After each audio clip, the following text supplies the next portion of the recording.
primeiro bloco a gente conversou sobre a sua vida, sobre a sua infância, sobre os seus sonhos, e a gente conversou um pouco sobre essa ausência do seu pai. E aí você conversou comigo antes que você teve algumas dificuldades também sentimentais na sua vida, né? Que você sempre creu que Deus ia te dar um casamento, ia trazer a pessoa certa para você. Você já estava desacreditada no amor, na esperança de encontrar uma pessoa certa? Conta um pouco pra gente sobre essa fase da sua vida. Foi uma fase meio complicada, né? Como eu até falei que eu não tive o bloqueio, eu fiz um bloqueio emocional com relação à ausência do meu pai, mas eu acredito que essa ausência se refletiu nos relacionamentos. Quando eu comecei a me relacionar, eu sempre escolhia pessoas que me faziam sofrer. Sempre pessoas que me abandonavam, que de repente eu projetava alguma coisa nelas e elas não correspondiam e eu me sentia decepcionada. Depois que eu passei a trabalhar, eu comecei a ir me afastando de Deus. Na faculdade mesmo eu já fui deixando Deus de lado, vivendo a minha vida do jeito que eu queria, né? Eu já não tinha minha mãe ali podendo me controlar tanto. Então, quando eu fui para o meu emprego, eu me senti completamente livre, solta e dona da minha vida, né? Isso refletiu em um relacionamento muito errado, muito ruim no que diz respeito às consequências que trouxe emocionais, né? E onde eu acho que projetava também a imagem do meu pai, eu queria ter aquele cuidado, aquele amor, aquele afeto, que na verdade a pessoa não podia me dar, né? Desse relacionamento eu tive uma filha e nós nos separamos. Então eu estava numa fase muito desacreditada, assim. Mas ao mesmo tempo eu sabia que tinha promessa de Deus para mim nessa área. E eu sabia que eu precisava tomar uma atitude nesse sentido, da minha vida emocional. Mas o tempo, às vezes a gente quer as coisas muito rapidamente, né? A gente quer no nosso tempo. No nosso tempo. E Deus tem um tempo todo certo para fazer as coisas na nossa vida. E um tempo onde a gente precisa aprender, crescer, se preparar para receber aquilo que Deus tem pra gente. Então chegou numa fase que eu orei e falei o seguinte: Senhor, eu tenho um amor dentro de mim que não cabe só para mim. Mas eu não sei, eu não tô vendo uma expectativa, uma diferença na minha vida acontecer. Então é o seguinte, se o Senhor ainda tem promessa para mim na área sentimental, se o Senhor ainda tem um marido para me dar, que o Senhor me dê.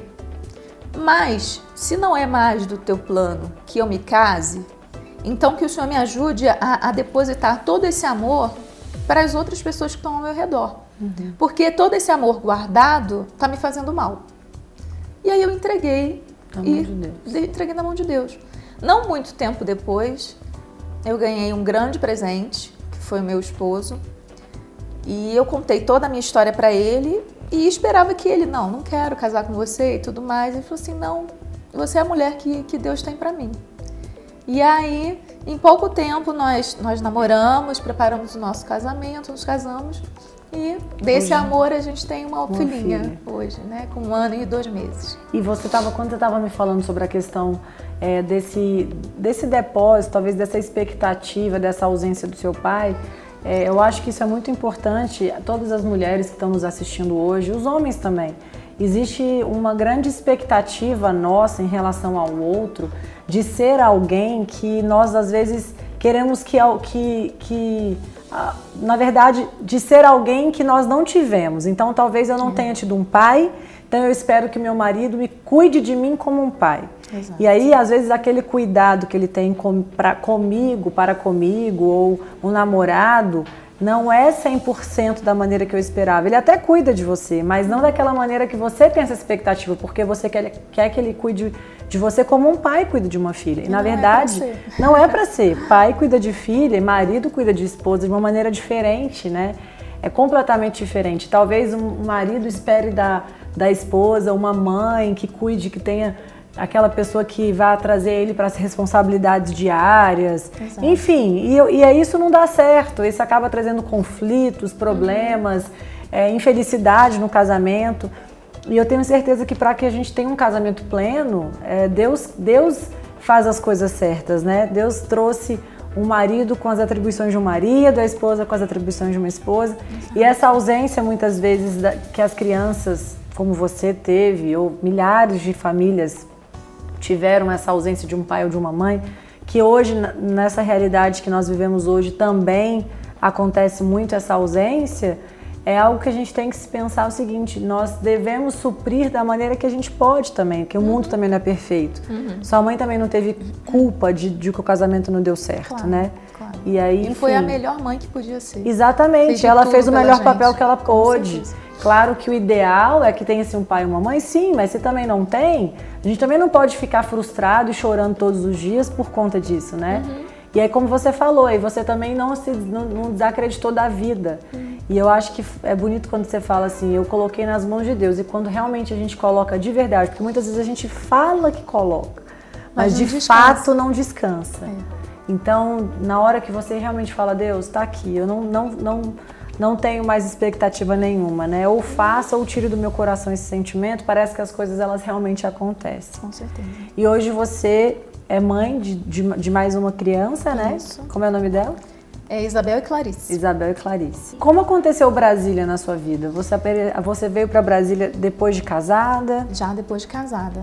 Foi bem interessante porque no meu emprego é muito comum a gente ser transferido de estado. E eu nunca me interessei em sair do meu estado, afinal de contas a minha família está toda lá. Então eu falei: não perdi nada fora do Rio de Janeiro, por aqui mesmo vou ficar.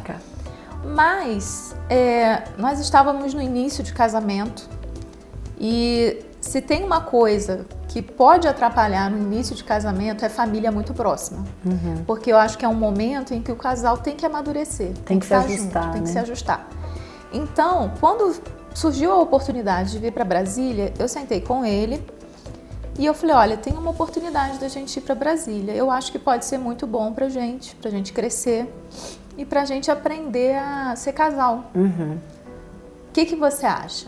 Vamos orar? Aí ele falou: vamos orar e vamos ver se Deus tá nesse negócio. Então a gente sentou junto, na época éramos só nós três, nós dois e minha filha, e nós sentamos juntos e oramos e entregamos na mão de Deus.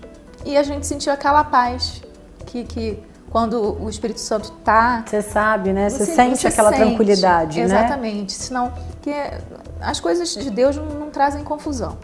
Então a gente sentiu aquela paz e sentiu que era o momento e a coisa certa a se fazer.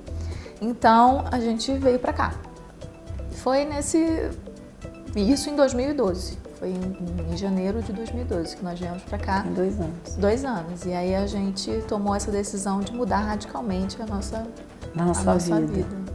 E aí foi mais uma decisão que você teve que tomar também em relação a tudo que você viveu, né? Tudo. Deixar sua família, acreditar que aquilo ia dar certo também. Que eu seria capaz de dar conta da minha família sozinha. Né? Porque não é que seja fácil, mas é mais cômodo. Se eu tivesse um problema: mãe, você pode vir aqui me ajudar? A Débora, minha irmã, bem você mais pode vir aqui? fácil. E eu sabia que aqui eu não ia ter essa facilidade. Éramos eu e meu marido. Mas isso é bom também, eu também é bom. acho que isso é bom. E a gente É tomou bem, essa decisão. é bem mais trabalhoso, né? É, Mas eu acho bom também. mas você cresce muito. Que bom, que bom. E hoje você é uma mulher realizada, uma mulher feliz. E quais são os seus projetos hoje, assim? Quais são os seus alvos? Se alguém te perguntar assim, o que te falta, talvez? O que você aspira ainda para que você possa falar assim: eu tenho planos, né? Porque acho que a gente está sempre crescendo, sempre em crescimento, em desenvolvimento. Com certeza. Quais são os seus projetos? O que você espera? Meu projeto em termos profissionais, eu entrei para uma empresa, né? Eu sou consultora de beleza independente e como consultora de beleza eu sou uma empresária. Então eu tenho muito desejo que minha empresa desenvolva, né? Eu trabalho com desenvolvimento de pessoas, desenvolvimento de equipe e eu realmente espero ser uma líder que possa impactar a vida das pessoas, porque até nisso Deus tem sido muito bom, tem trazido para a equipe pessoas a quem eu possa ajudar. E eu peço, Senhor, me manda pessoas que queiram crescer, que precisem desse emprego para mudarem a sua vida, as suas histórias.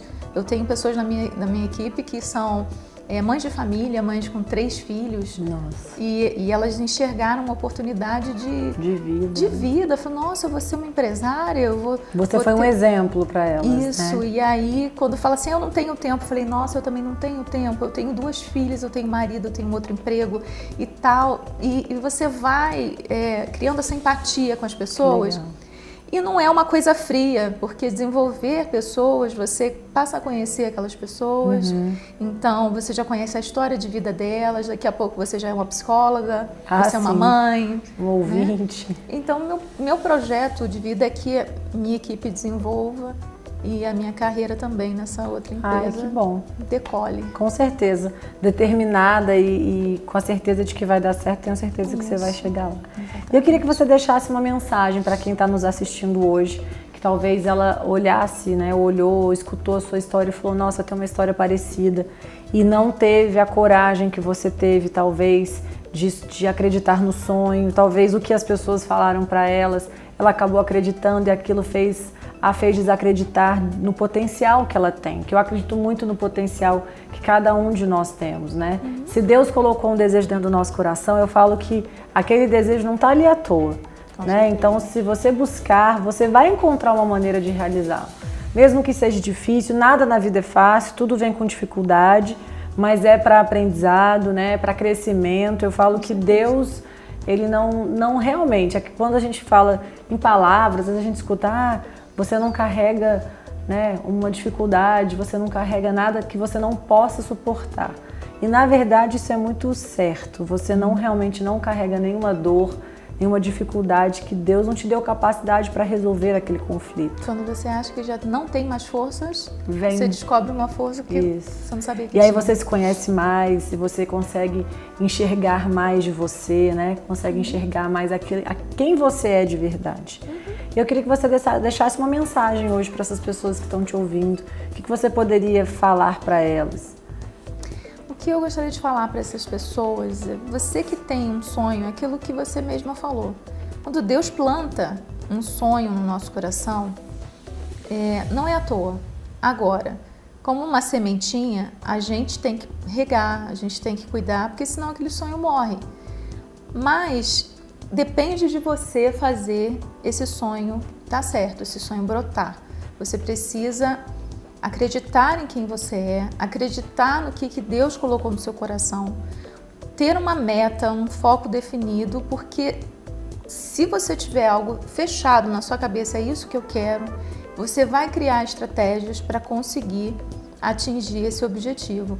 E sempre, sempre colocando Deus à frente, porque nem sempre é fácil, às vezes dá vontade de desistir, muitas vezes dá vontade de desistir, mas o que vai te manter no foco é aquilo que Deus pôs no seu coração.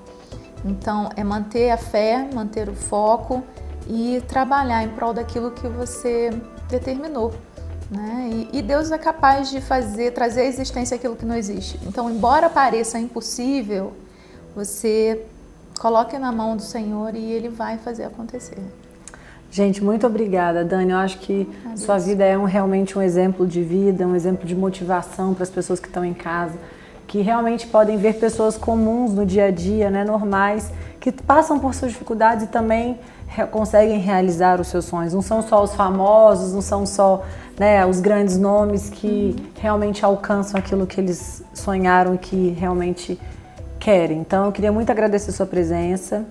E pessoal, a gente fica por aqui, o Vida em Conexão acaba por hoje, a gente se encontra semana que vem, um grande abraço.